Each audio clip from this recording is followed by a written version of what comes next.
భర్త భార్య మాట వినకుండా అక్రమ సంబంధాలు, వివాహేతర సంబంధాలు పెట్టుకుని భార్యను లెక్క చేయకుండా, భార్యను ప్రేమగా చూడకుండా ఉన్నట్టయితే ఈ యొక్క విధానం చాలా చక్కగా పనిచేస్తుంది.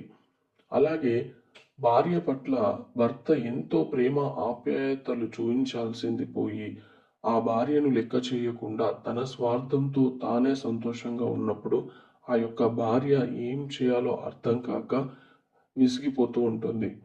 ఎన్నో రకాల ప్రయోగాలు చేసి అలసిపోతూ ఉంటారు. అలాంటి భార్యకు ఇది చాలా చక్కని విధానము. ఈ యొక్క భర్త వశీకరణ తైలము ప్రేమించినటువంటి ప్రియుడి కోసము ఆ యొక్క ప్రియురాలు పెట్టొచ్చు. అలాగే భర్త కోసము, పెళ్లి చేసుకున్నటువంటి భర్త కోసము భార్య కూడా పెట్టవచ్చు. ఈ యొక్క భర్త వశీకరణ తైలము స్త్రీలకు మాత్రమే ప్రత్యేకంగా చెప్పబడింది. కాబట్టి ఈ యొక్క శ్లోకాన్ని ముందుగా జపించుకుందాం. మదీఫలాంచ జంబిరం తైలం స్వమూత్రమిశ్రితం శిరసి మర్దనం కృత్వా భర్తృవశ్యం న సంశయః. ఇది ఈ యొక్క తంత్రానికి శ్లోకం.